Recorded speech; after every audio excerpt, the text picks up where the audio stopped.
Friends, welcome to my YouTube channel PISS। आज आप लोगों के ही एक सवाल का जवाब देने के लिए आई हूँ मैं, जो कि बहुत टाइम से आप लोग पूछ रहे थे मुझसे कि आप लोगों के जो घुटनों में बहुत ज़्यादा दर्द रहता है, जिसकी वजह से डॉक्टर्स ने आप लोगों से बोल दिया है कि घुटने चेंज करा लीजिए, ऑपरेशन करा लीजिए और आपके घुटनों की जो ग्रीस है वो खत्म हो गई है।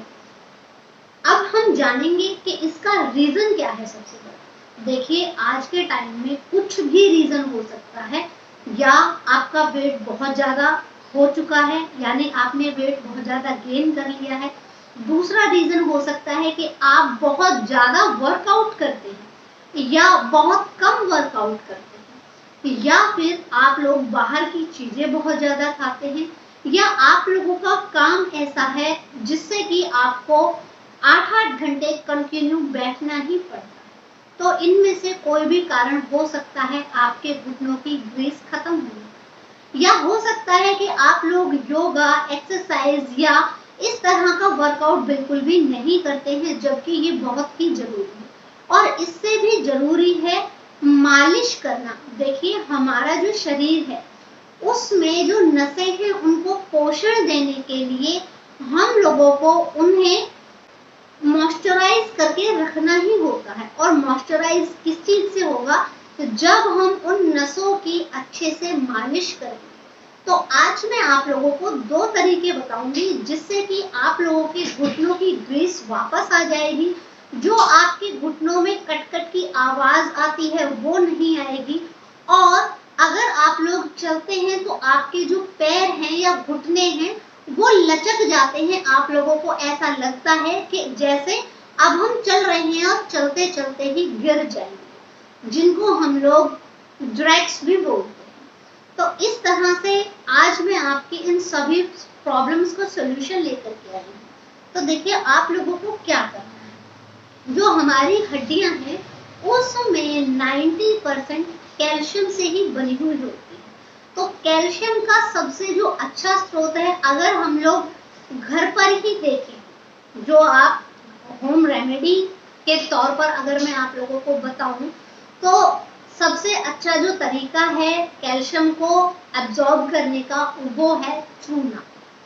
चूना लीजिए, कितना? सिर्फ एक गेहूं के दाने के बराबर। और उसके बाद उस गेहूं के दाने के बराबर दही में, लस्सी में, सब्जी में, पानी में, अनार के जूस में या गन्ने के जूस में मिला करके पी सकते हैं। तो उससे कैल्शियम की जो पूर्ति है शरीर में वो हो जाएगी। दूसरी चीज, अगर आप लोग ये नहीं करना चाहते हैं तो मैं आप लोगों को आयुर्वेदिक दवाई बता देती हूँ। मुझसे सवाल जो पूछा गया था वो यही था कि कैल्शियम से, सिर्फ कैल्शियम की कमी को पूरा करके घुटनों को कैसे ठीक कर सकते हैं। तो जी हाँ, सिर्फ कैल्शियम की कमी को पूरा करके ही आप अपने घुटनों को ठीक कर सकते हैं, क्योंकि घुटनों में जो ग्रीस है वो 90% कैल्शियम से ही बनी हुई होती है। बाकी के 10% में विटामिन और मिनरल्स होते हैं। तो इसलिए आप कैल्शियम का इंटेक कीजिए प्रॉपर तरीके से और अपने डाइट को बैलेंस रखिए, तो आपके घुटनों की जो प्रॉब्लम है वो खत्म हो जाएगी। और इसके लिए आप लोगों को ये टैबलेट लेनी है। इस टैबलेट का नाम है भूत पापेश्वर की अस्थि पोषक। लेनी कैसे है, कहाँ पर मिलेगी, किस समय लेनी है, इन सारी चीजों की डिटेल मैं आपको इस वीडियो में बता। देखिए, भूत पापेश्वर एक कंपनी है और अस्थि पोषक इसकी टैबलेट्स है। आपको एक टैबलेट सुबह नाश्ता करने के बाद दूध के साथ लेनी है, और एक टैबलेट आपको रात को डिनर करने के बाद दूध के साथ लेनी है। दूध में, मीठे में आप चीनी का यूज ना करें। चीनी की जगह आप खजूर यूज कर सकते हैं। गर्मियां हैं इसलिए धागे वाली मिश्री का यूज भी बेस्ट रहेगा। इसके अलावा आप लोगों को खाने में क्या क्या खाना है, बस आप लोगों को बाहर की चीजों को अवॉइड करना है। दूसरी चीज, घर में तली, चिकनी और बायबादी वाली चीजों का सेवन ना करें। बायबादी वाली चीजें जैसे कढ़ी, गोभी, चावल, अचार, दही, केला, अरबी, मटर, इन चीजों का, बैंगन, भिंडी, इन चीजों का यूज ना करें। इनसे बाई होती है और आपके जो घुटने हैं वो जल्दी से ठीक नहीं होते। तो इसलिए आप लोगों को, जब आप दवाई ले रहे हैं, जब आप लोगों ने मेडिसिन स्टार्ट की हुई है, तो इन परहेजों को बिल्कुल ध्यान रखें और फॉलो भी कीजिएगा। थोड़ा थोड़ा सा वर्कआउट भी जरूर कीजिएगा, क्योंकि वर्कआउट करने से जो आपके घुटने हैं वो स्वस्थ रहेंगे। तो सिर्फ कैल्शियम की टैबलेट्स लेकर आपकी घुटनों की 90% तक प्रॉब्लम खत्म हो जाएगी।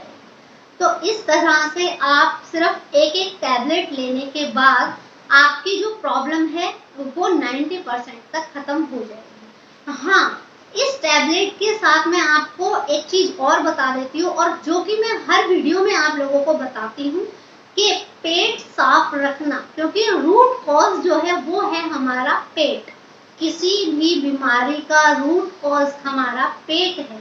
तो जब तक आप पेट को साफ नहीं रखेंगे, तब तक आप अपनी किसी भी बीमारी को पूरी तरह से ठीक नहीं रख सकते हैं। तो इसलिए पेट को साफ करने के लिए त्रिफला का यूज करें।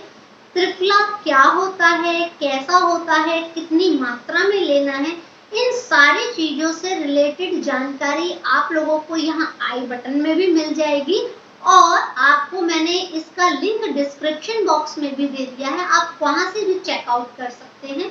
और मेरी शॉर्ट वीडियोस में फेसबुक पर ममता सोनी के नाम से डालती हूँ, आप चाहें तो वहां पर भी चेकआउट कर सकते हैं। थैंक यू फ्रेंड्स, फिर मिलते हैं नेक्स्ट वीडियो में, तब तक के लिए टेक केयर।